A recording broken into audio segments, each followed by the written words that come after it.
GH reports ene yaba bepi mu ewo ademra ya probona na yeguso. Now we are trying to say you see social media na yede a change the face of Asante Mampong. Na enema hyase akoye ede amaye nyina. Ene mesai ewo ademra a mebemu wahu sede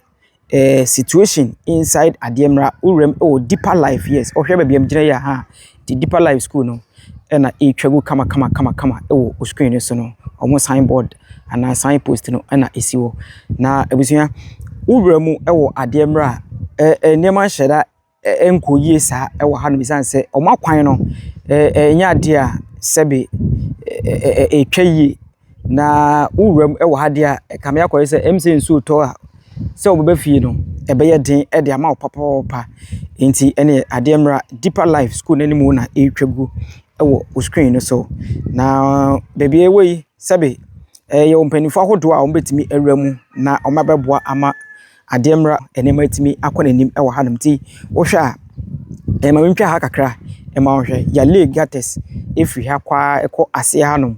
ukọ this side so a ene gates no ya le no kama na kwan wi se ukọ TI Amedia school na obetimi afa ha e de akọ na se wakọ TSC main road mu a e connect e de ko fitamu no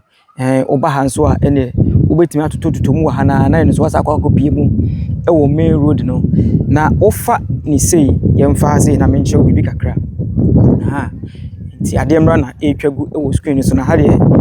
haife hwa adan ahodo e wa ha kwan we nso utimi famu a na wakopie mu e wo main road eye new road ankasa no ha ofa ha kwakosi e ho kama but uremu a ne man hyeda enkoye wona e wa ha no esu isanse omo akwan no enema enkoye ema wo mo amenka ne sa sese na ensu ase toto ase nto ene ade no omo so mo befia na emu ayeden pa ti wo hwe ekwan na ha enema enhyeda enkoye kra enti yen hwa ade kakra e wa ha no now ye nantim na yen twa kakra ema wo hu ti ye nam ha na je se yisane e de akọ ase honom deeper life anim ho na ye nam a ye twa ema wo hu se de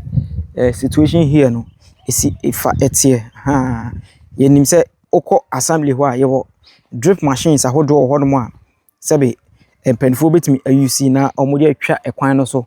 e de ama ademrafo enti we are calling on all stakeholders ni titiri MC se wonwramu na wone ademra assemblyman enkamom na ekwan no omomehwe emfa ema wo mu omoyeniye ema wo mu cause wo hwe se de enema city e wo hanoma already no wo hwe gates na omaye gates no kama pa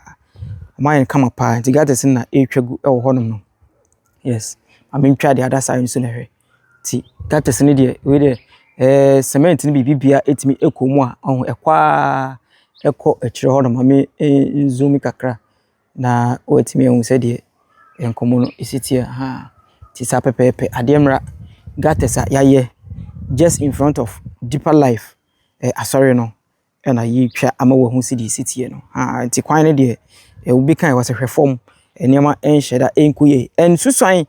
ade a wotim se ha susuan efa ha yi pa nti if se empanfo betimi awramu na omaba beye ademra ekwan no e de ama omo a I think se bebo omo because omo a ebi mu tesro on se Ghana ye landscape no because enye pepepe sa enti ana titiri hwe wo de hwe ha sei busia amentwa wi na ehwe amentwa wi very serious gates na omo ale no ya le gates no purposely se ebetimi aboa na akebe erosion ahodo a efa ha no but I think say ebedru ha no ma de ekoso ha no enhyeda enya ade a something to talk about. Let me put it that way. It's something to talk about because hweniye mame ya le gates fine gates e wa hanom ekwan de yenye but ohwe wi a ya de a sebe ebetimi de enyarwa bebre aba and ade ba kwa man ye sad any say makajo say deeper life school e wa ha emofra e wo honom and this situation no ebit mama ya re bebre so atima yede aba nti was say as soon as possible MC ene ne mpanifo timi hwe na omo be bibi edefa ho because we dey ma mentwa ne hwe mentwa ne just in front of Deeper Life and we ewo nti I think say the appropriate quarters one bit ma beboa ama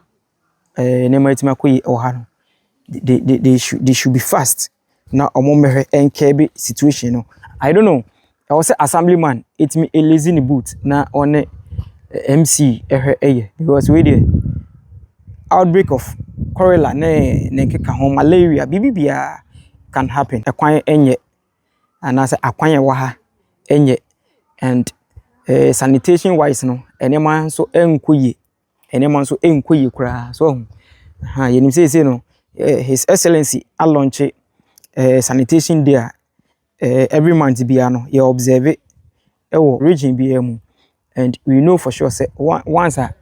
ya ye dwumadi bia tesa no matter what scanso ye dey etimi ekom ti no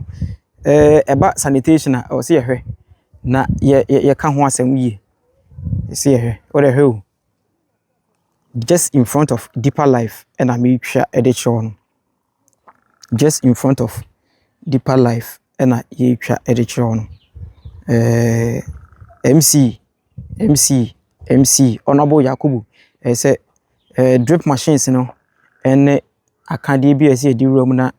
ye de be kebe sa situation we no as soon as possible because we enye normal thing bi a say you taking it for granted there be nti mo mpese mo hu no ene ademra school no ena ye twa ede chew e ha no now ye mfa sei na menchiro bibi kakra e ha no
say o de oba ademra ademra Deeper Life wona omakwan nyina kwan ni nyina nye akwan ni nyina enye nti yemisa se obiti ekire ha na wakwa adwuma ba na obafie ensu ato a ebede ni nipa na timi abafie so ebede ni nipa no etimi abafie and ha nyina ka asantema mpon ho a ese yema obie hu se de nema city ede ewo ahadum sei ti abusua ademra na na ewo mu a yetwa ema hu se de situation here no isi etie abusua nti ohwe gata ya yehwe ye ya na chese ifri sei ya ifri ni sei ma mentwa ni sei ncho nti ensu ahodo ifri suru sei ye ba no ni nyina eba na isa ba be fam ewo ni sei so na ongata no aha na mu yesiye na amen komanim kakra na ehwese de etitie na ababefa emusa na eko. And if you look from this angle you can see say as a hana kwari nso bia mfa ho so nso bia mfa ho na emum no efa this particular side amen twa ni sei bewe so efa ni sei eno ne suro ni so na ohwe no ti sa tu ayi na ho no we wa ha and I think say they don't have free. I don't know whether free is free hole because I can see say one lay pipe will be at about between hono. Na I connect it at the fa a straw hanum say and a straw crown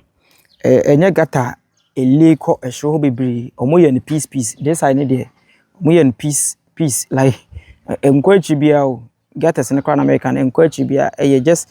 few a bia no more na almost have a lock here so I'm a fussy. They say no school anymore until here at them rana in Jeremua. Ye trap more mudim honey, I believe some more baby because deeper life around deeper life and I mean so tea officer the and my city all decider. I think some potamu it should be easy. I was say yeah and maybe and keep it me you see drip machines no nanka yede aboa etwetwa kwan no so wa na ka atimade de dem kama so tenu sa ne ye ko ho se ye ba be ye anase mpanifo ye o ma so be ye kwan na aye easy so see situation at Ademra potamu akwan ni bi na ye twama wetimi ehun se de city na ha mo ho location o pese wo hwebo a eno so one side which is a boys na wa no omoni etimi agiyi pa ti Ademra ne nam no ti abusia mon support page no eni die no book aso han support na yentimi nyemu ahoden channel no ana platform ni e grow a na be ma yenso yentimi nya emu ahoden so ti onyina nke etwa so kama the drip machines yi etwa so nanka omo mote anso ahun say ha the working MC enso e born homoden ha we am obi achi enya achi bo ene ye bo bet we are only pleading say empenfo ebetimi ewremu na importamu akwan ne de omotimi etwa so anti wo hwa ha so obetimi afamu a do ha kopie mu ewo new road so anti sa na city ewo ha no so fi kama na isi ho no so ja importamu kwan no ensure that enkoyin to kuta car kra na che say what is this side ebusuya edin pa nti eno so eno no ti yemfasi na de mintwa this side so ensure so nti ha de yem say ukada kra ba e be very difficult e de ama no ukada kra ba be very difficult e kwan no nya easy o e kwan no nya bro something needs to be done about and not even Ademra nko I think say important ones are say first na drip machines any no dia I think say can only different because I feel na bia obetwele ta kwa akra hia machine hia we be so and we say ukuta car na wo car na enye very stronger nya dey say obetimi anante wo ha so because the kwan no nye kra ekwan nye ti Ademra kwan na ye twa de chiro so ha anso betime rewura mu na kopie mu ti amedia main road kwan no nti eno ana etwagu screen so a ye de mount ebusia Ademra na ye wo no this platform and the me pese ye de and say ye be project Asante Mampong na Mampong enya a facelift so there be ye kasa na ye ka Ghana changing, we are changing this, we are doing that. Aban beba. But yemputamu no. What are we doing to support yemputamu? So ope kwa omo for politics some ni agra Mampong eka ho but Mampong situation et say so akwan Mampong fo so akwan ho bebre putamu kwan no enya de say ekoyi ti wherever you are watching this video from no, this is Ademra Empotamu na ene medo abepia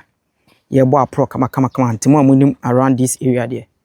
I believe say me twa na amu say there enema city e wo hanum say anti Ademra on your screens ye twa mo hu there ko we ke twa drip machines ni ke de twa so kama na bibia ko ye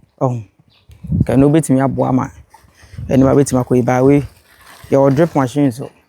kwana is style bi ti abusia yɛmfansia na yɛnhwɛ ha so saa nti wo form straight a betimi akɔ awakopie main road no mu ɛwɔ hɔ no mo amu ni made mrande I believe say mo hu ne making ade mrana ne namu a yitwa ade mra ha kama pa minim de nti minim the brain behind ade mrana bet wo hwɛ adan ahodo ɛwɔ ade mra enye easy kra hefe pa